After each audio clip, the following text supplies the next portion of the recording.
ಮೊದಲ ಮುಂಚಿತವಾಗಿ ಗೊತ್ತಿದ್ದಿತ್ತಂದ್ರೆ ನಾನು ಫಾಲೋಅಪ್ ಮಾಡ್ತಿದ್ದೆ ನಿಮಗೆ ಅದನ್ನು.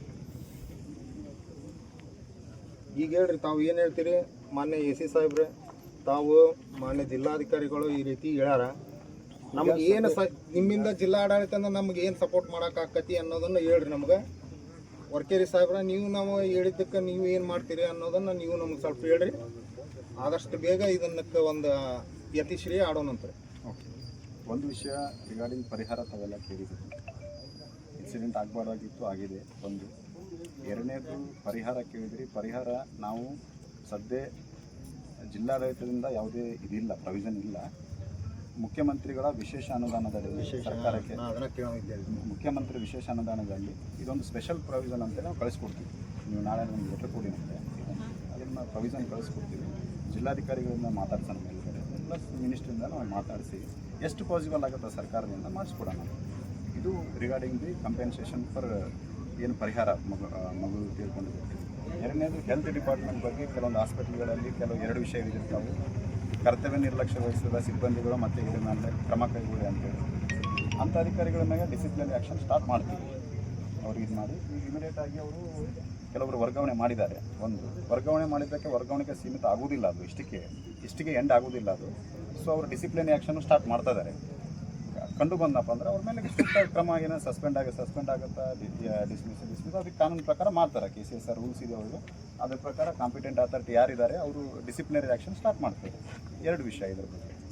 ಅದು ಎಷ್ಟು ಪಾಸಿಬಲ್ ಆಗುತ್ತೋ CM ರಿಲೀಫ್ ಫಂಡಲ್ಲಿ ಮುಖ್ಯಮಂತ್ರಿಗಳ ವಿಶೇಷ ಅನುದಾನದಲ್ಲಿ ಈಗ ಬೇರೆ ಇಲ್ಲಲ್ಲ, 6 ವರ್ಷ ಇದ್ದರೆ ಬೇರೆ ಕಡೆ ಎಲ್ಲೂ ಇಲ್ಲ, ನಾವು ಎಲ್ಲ ಕೇಳ್ಕೊಂಡೇ ಬಂದಿದ್ವಿ. ಸೊ ಬೇರೆ ಕಡೆ ಎಲ್ಲಿ ಪ್ರೊವಿಷನ್ ಇಲ್ಲ. ಸೊ ಮಾನ್ಯ ಜಿಲ್ಲಾಧಿಕಾರಿಗಳು ಹೇಳಿದ್ದಾರೆ. ಸೊ ಅದನ್ನು ವಿಶೇಷ ಅನುದಾನದಲ್ಲಿ ನಾವು ಕಳಿಸ್ಕೊಡ್ತೀವಿ. ಒಂದು ಇದ್ರ ಮೇಲೆ ಯಾರನ್ನ ಅರ್ಜಿ ಕೊಟ್ಟರು ಅದ್ರ ಮೇಲೆ ನಾವು DC ಇಂದ ಬರೆದು ಕೊಡ್ತೀವಿ. ಮಿನಿಸ್ಟ್ರಿಗೆ ಹೇಳೋಣ, ಮಾತಾಡೋಣ, ಅಲ್ಲಿ ಮಾತಾಡಿ ಎಷ್ಟು ಪಾಸಿಬಲ್ ಆಗುತ್ತಾ ಮಗುನಿಗೆ ಹೆಲ್ಪ್ ಆಗಲಿಕ್ಕೆ ಮಾಡೋಣ.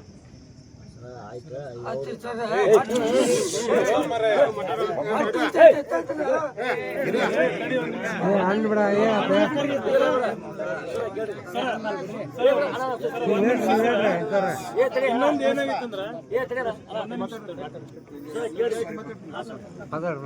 ಸರ್, ಈಗ ನೀವು ಹೇಳಿದ್ರಲ್ರಿ ಅದು ಡಿಸಿಷನ್ ಏನಾಗೈತೆ ಅಂತಂದ್ರೆ ಸರ್, ಅವ್ರು ಸರ್ ಹೇಳಿದ್ರು ಆನ್ ದ ಸ್ಪಾಟ್ ಈಗ ಹೇಳ್ಬಿಡ್ರಿ ಅಂತ.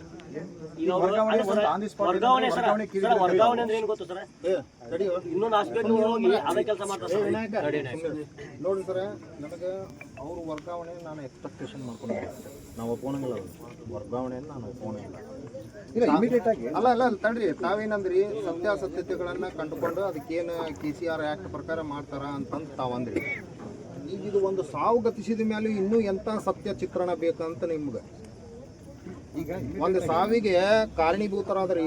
ಈಗ ಇಡೀ ಇಲ್ಲಿ ಎಲ್ಲ ನಿಂತ ಗುಡಿಗೇರಿ ಎಲ್ಲ ಯುವಕರು ಮುತ್ಸದ್ದಿಗಳು ಎಲ್ಲರೂ ಹೇಳ್ತಾ ಇದ್ದಾರೆ ಅಲ್ಲಿ ಪ್ರಥಮದ ಚಿಕಿತ್ಸೆಯ ವೈಫಲ್ಯ ಐತಿ. ಇದು ಒಂದು ಘಟನೆ ನೀವು ಬೆಳಕಿಗೆ ಬಂದೈತಿ, ಇಂಥವು 100 ಘಟನೆ ಇಲ್ಲಿ ಗುಡಿಗೇರಿಗಳೊಳಗೆ ಆಗ್ಯಾವ ಅಂತಂದು ಅವರೇ ಹೇಳಾಕುಂತಾರೆ.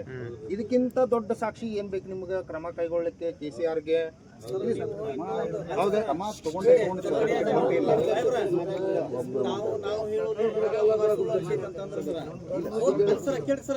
ಪೋಸ್ಟ್ ಮಾರ್ಟಮ್ ರೂಮ್ನ್ಯಾಗ ಒಂದು ಲೈಟ್ ಇಲ್ಲ, ಒಂದು ನೀರಿಲ್ಲ. ಅಲ್ಲಿ ಏನಾರ ಹಿಂಗೆ ಸಮಸ್ಯೆ ಆದಾಗ ಕುಂದ್ಗಳು ಕಳಿಸ್ತಾರ ಸರ್. ಎರಡು ಪೋಸ್ಟ್ ಮಾರ್ಟಮ್ ಮಾಡಿದ್ರೆ ಕಸ ನಾವು ಹೊಡೆದು ಬಂದವ್ರಿ ಒಳಗಿಂದೆಲ್ಲ. ಅದಕ್ಕೆ ನೀರಿಲ್ಲ, ಕರೆಂಟ್ ಇಲ್ಲ. ಅದನ್ನೊಂದು ಹೇಳ್ರವ್ರಿಗೆ ನಮ್ಮ ಈಗ ಇನ್ನೊಂದು ಎರಡು ಹೇಳಿದ್ರು. ಒಂದು ಸಿಬ್ಬಂದಿ ಮೇಲೆ ಶಿಸ್ತು ಕ್ರಮ ಅಂತ ಹೇಳಿದ್ರಿ, ಅದನ್ನು ಇಲ್ಲಿ ಸ್ಟಾರ್ಟ್.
Yeah,